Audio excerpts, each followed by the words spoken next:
Uncle Malcolm, really? That's what I usually said to some of his antics, but my name is Dave. I'm his nephew. My mother left this country when she was, well, 56. She just graduated from her nursing degree up in Manchester Royal Infirmary. So I didn't actually know my uncle until I became 20, I was almost 21. And I was in the Air Force, U.S. Air Force, and had been stationed in East Anglia at RAF Lakenheath. So I'd always heard these wonderful tales and sort of odds and ends about my uncle. And actually I have his bow tie on. I know it doesn't really fit, but it fits Malcolm, so that's why I have this on today in remembrance of Malcolm. I didn't know quite what to expect, but you know, Malcolm had amazing talent, devotion to his music. You may have known that part of him. You certainly knew the Warlock Society part of him. He was amazingly dedicated to that society, and I think that Malcolm's, well, his devotion and his music and mastering of the organ were two of the things that made Malcolm Malcolm. And he was very stubborn and very single-mindedly focused on certain things that he put his mind on. So Malcolm was, he wasn't, as sort of mentioned earlier, Mr. Wildman did, about when he did something, he did it 120%. It was never half-assed, so to speak, as Malcolm would say. All right. There was another side to Malcolm. He was sort of a little boy. He had this little boy grin. You know, you'd catch him sometimes doing something maybe he shouldn't have done. And he would have that grin on his face. So I have just several instances that remind me of my Uncle Malcolm that may sum up in a little bit of an idea of who the person was besides the musician, besides the concert he was. Malcolm came to San Francisco when we were living in the Bay Area.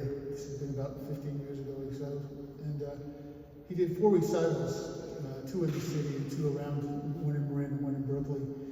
But at all 4 of these recitals, he had what I call the Grandma Groupie crowd that would follow him for each one of these recitals. And I thought it was funny. Malcolm just turned his head and goes, it happens, you know.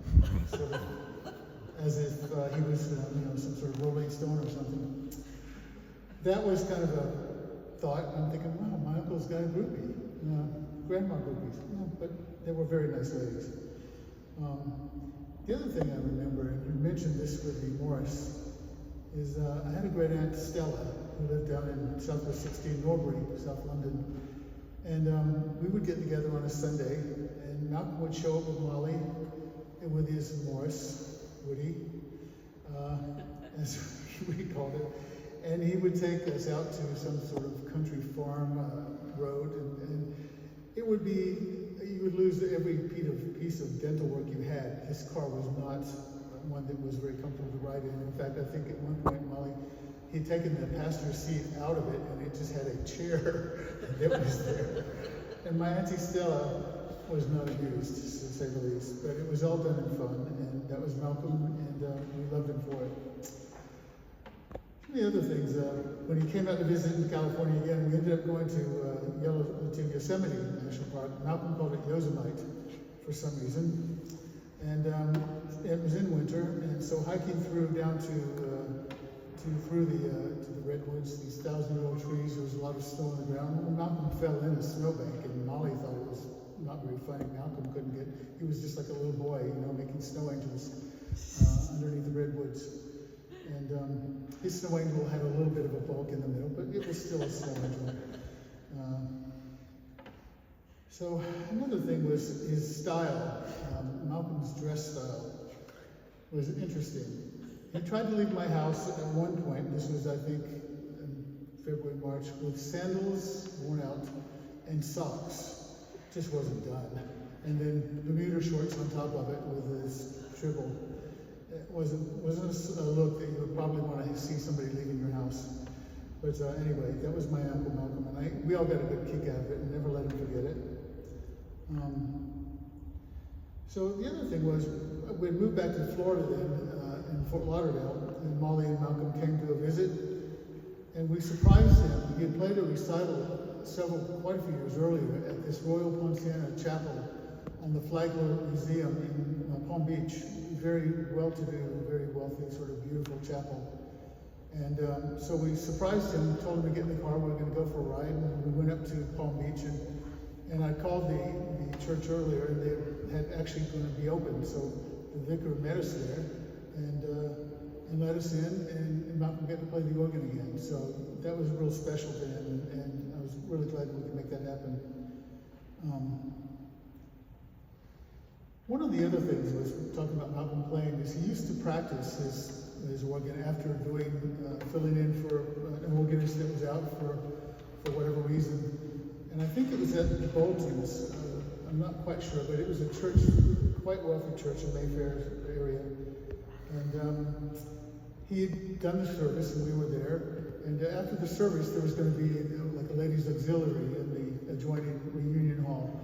So after the service, they started to get up, and everyone started to head towards the reunion hall. And Malcolm started playing his piece that he was practicing on, and it was a rather robust piece. I think it was a piece of Bach, I'm not sure.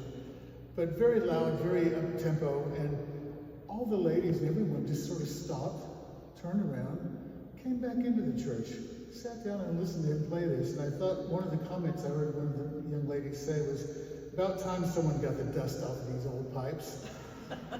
You know?